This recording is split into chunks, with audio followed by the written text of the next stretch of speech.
सभी श्रोता बंधु को राधे राधे। अभी तक हमने शिव परिवार की कथा सुनाई। आज मैं सुनाती हूँ कि असुर संहार की लीलाएं शिव परिवार के द्वारा कैसे की गई। पिछले एपिसोड में मैंने बताया कि कार्तिकेय ने कैसे तारक राक्षस को मारा, और आज मैं इसके विषय में बताऊंगी कि शिव जी का पशुपतिनाथ नाम कैसे पड़ा और प्रभु ने तारक के तीनों पुत्रों को कैसे मारा। तारक के 3 पुत्र तारकाक्ष, कमलाक्ष और इंदुमारी। माता ने बताया कि तुम्हारे पिता को शिव के एक पुत्र कार्तिकेय ने मार डाला।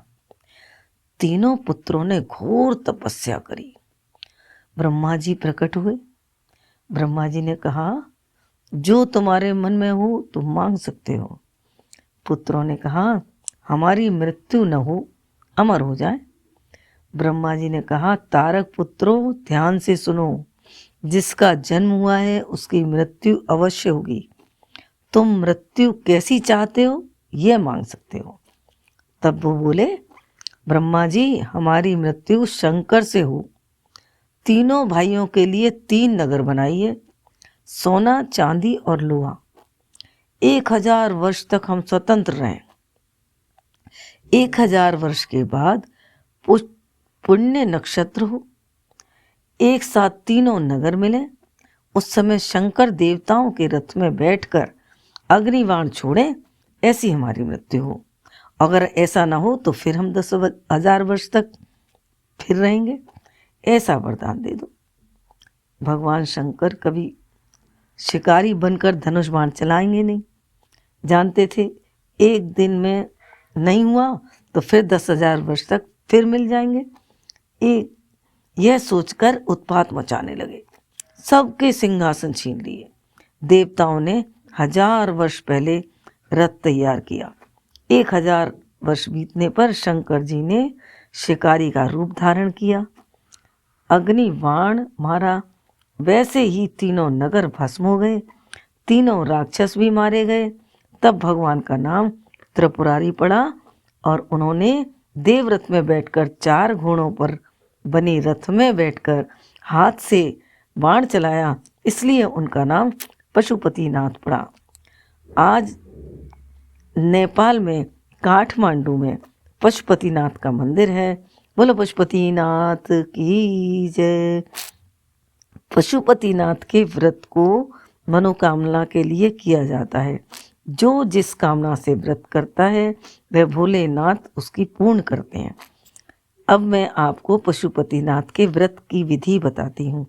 ये व्रत 5 सोमवार तक किए जाते हैं। आप कोई भी मनोकामना के लिए व्रत करते हैं तो शुक्ल पक्ष में किसी सोमवार से व्रत प्रारंभ कर दें। सोमवार को शिव जी की पूजा हेतु दूध, दही, घी, शहद, बूरा लें। चावल, अक्षत लें। अक्षत का मतलब है बिना टूटा हुआ चावल। जनेऊ लें, बेलपत्र लें, दीपक रखें, जल लें। सुबह शिव मंदिर में उसकी थाली सजाकर ले जावें, पूजा करें। पूजा करने के बाद उस थाली को वैसे ही रख दें।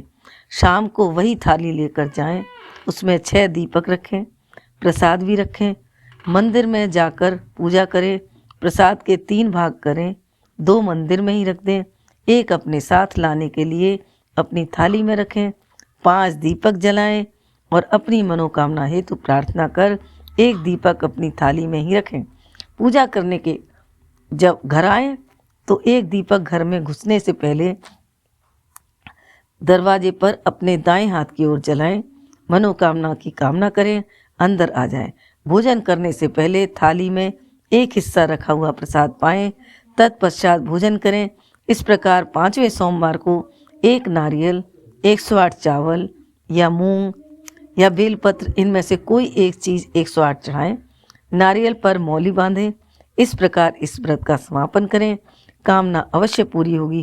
बोलो शिव शंकर भगवान की जय, पार्वती माता की जय, गणपति भगवान की जय, कार्तिकेय भगवान की जय।